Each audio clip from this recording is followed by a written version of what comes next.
Sí, ¿qué tal, Eva? Muy buenos días. Volatilidad que estamos viendo en la renta fija, en la deuda, sobre todo en los bonos del Tesoro estadounidense en estos últimos días, esas rentabilidades que no se tocaban desde hacía décadas. De esos asuntos y de otros muchos, sobre todo de bono corporativo, de deuda privada, vamos a hablar en los próximos minutos. Como decías, en esta sede de Invesco, en la calle Goya de Madrid, lo vamos a hacer con Luke Greenwood, gestor de carteras en Invesco. ¿Qué tal, Luke? Good afternoon.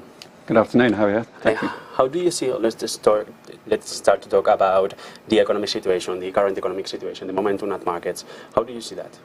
Yeah, so it's an interesting time. So momentum in markets, particularly fixed income, has certainly seen yields rising a lot higher than perhaps expectations at the start of the year. A lot of what we're seeing now is being driven by real yields. It's about the resurgence of growth in the economies and I guess the risk that inflation comes back. So we're starting to see sort of what we term as a bear steepening in markets. So the curve's starting to steepen up.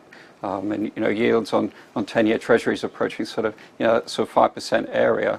It's certainly been taking over, but there's different data points, and the market's hanging off those different data points. And whether it's inflation or the employment side, which is very important in this time of the market and the cycle we're in. How do you see the movements the European Central Bank, the Federal Reserve, are doing for these last months? Yeah, so I think what the ECB have done is they've had to talk tough. They've had to continue hiking rates, but we think at Invesco, by and large, they've finished now. They've reached the peak in their rate hiking cycle. So are we in the peak? I think we're at the top for Europe now. Certainly, if they can win the battle on inflation, we're not talking about a resurgence in inflation here. If that does happen, then I think global central banks may have to reevaluate. But if you think about what they're trying to achieve is bringing that sort of headline and core, importantly core inflation back down, they're winning on that side. And in particular, we think back that the inflation was, a lot of it was sort of, that supply side driven, and it's very hard for a central bank to control that. But things are coming back now, and so I think they're winning on that part of things, but they're, certainly at, if not near the peak. Is still sticky, the core inflation? Yeah, it is to a degree, but it's coming down, I guess, slower than what we're seeing in the US. I think that's the point. Now, what we'll find is, generally in fixed income markets is that treasuries in the US will lead the other global central banks in the markets there. So, they've got good momentum. Remember, a lot of the base effects from the gas prices and energy, etc., in Europe are dissipating, and they're a lot lower, and they're starting to come out of the price. And so, that's headline, of course, but, core is coming down, a little bit sticky on the services side, but we're starting to see a bit of a shift. You talk about, or you focus on Europe, but in US, for example, Jamie Dimon, JP Morgan, said that rates in the US could go up to 7%, and we are not ready for it. I don't know if is he right or not.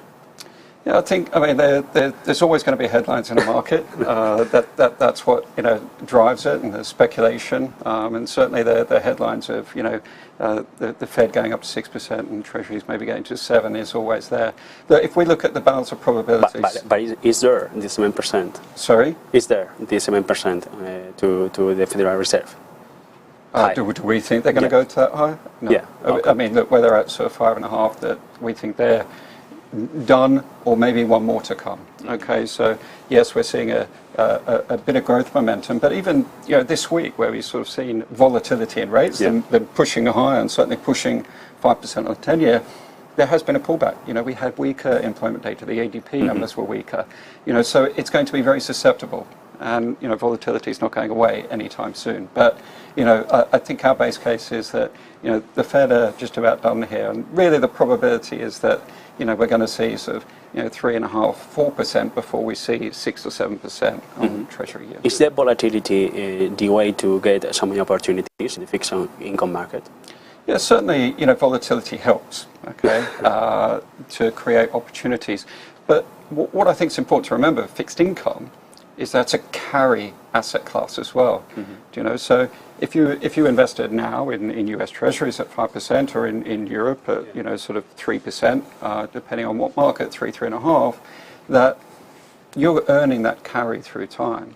Okay, so it's only if you realise a loss that that you can, if you sell, if yields continue to rise, but you do redeem at par, and I think that's lost on a lot of participants, that they're looking for volatility. I think for flow traders, for hedge funds, for etc., they want volatility to remain high.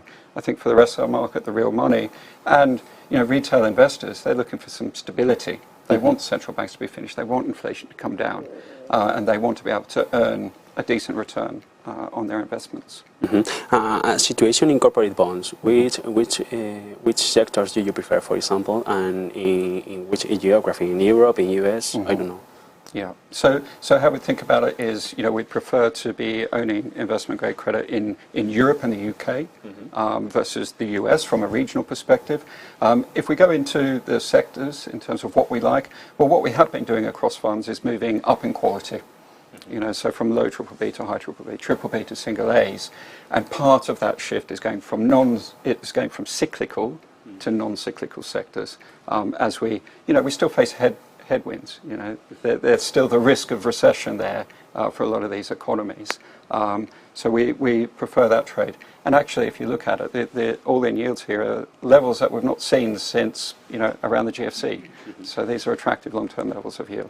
So we talk about Europe, US, and you said a few seconds ago about the UK. Which situation, the economic situation, is in the United Kingdom? I don't know if there is still volatility we saw last year, for example. Oh yeah. Yeah, so certainly it was about a year ago that we saw a huge amount of volatility from when the what's currently termed Trussonomics when they came into power.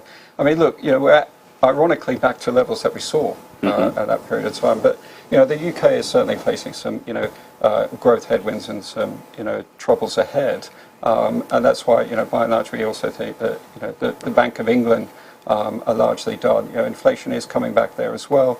Yes, stickier, but a lot of the the headline type inflation, the food prices, the energy prices, they have retraced somewhat as well. So the UK is certainly challenged also, but we don't see the level of volatility that we don't expect it that we saw from around this time last year. So which one is your bet? A hard landing, soft landing, no landing?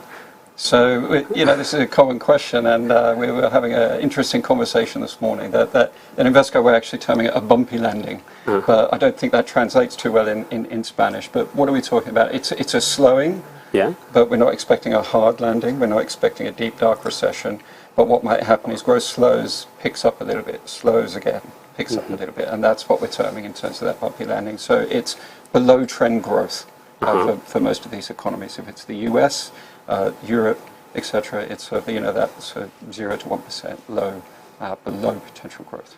We will see. Luke Greenwood, gestor de fondos en Invesco. Thank you so much for being in Negocios. Thank you very much for your time.